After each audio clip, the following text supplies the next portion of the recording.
Shalom, sesuai yang kasih dalam Tuhan Yesus Kristus. 10 hari setelah Tuhan Yesus naik ke surga, Roh Kudus dicurahkan di kamar loteng Yerusalem. 120 murid Yesus dipenuhi dengan Roh Kudus, dibaptis dengan Roh Kudus, dengan tanda awal berkata-kata dengan bahasa roh, bahasa lidah. Dan sejak itu, kuasa Allah yang luar biasa bekerja dalam kehidupan mereka. Tanda ajaib, tanda mujizat terjadi dalam kehidupan mereka. Banyak jiwa diselamatkan, dimenangkan, dibawa masuk dalam kerajaan Allah. Roh Kudus disebut juga roh penghibur dan roh kebenaran. Roh Kudus disebut roh penghibur karena Roh Kudus menggantikan peranan Tuhan Yesus di bumi ini setelah Tuhan Yesus naik ke surga. Roh Kudus menyertai murid-murid Tuhan Yesus, yaitu kita semua, menolong kita semua, menghibur kita semua, menguatkan kita semua di dalam dunia yang penuh dengan masalah dan persoalan ini, sehingga kita mampu untuk keluar sebagai pemenang di dalam hidup ini.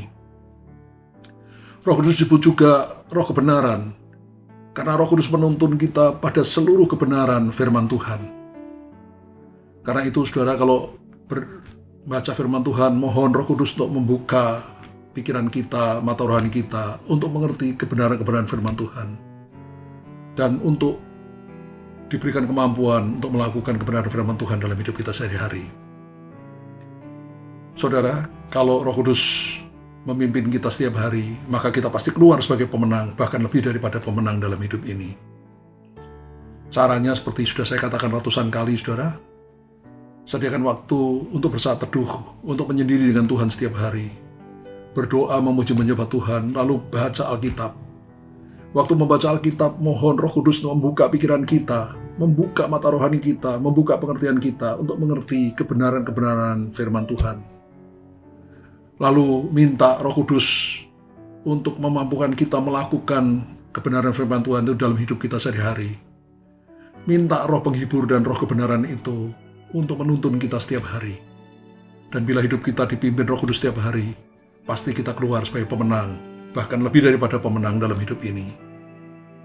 Juga minta supaya Roh Kudus boleh membaptiskan kita dengan Roh Kudus, memenuhi kita dengan Roh Kudus, supaya hidup kita memiliki kuasa dari tempat yang maha tinggi, kuasa Allah.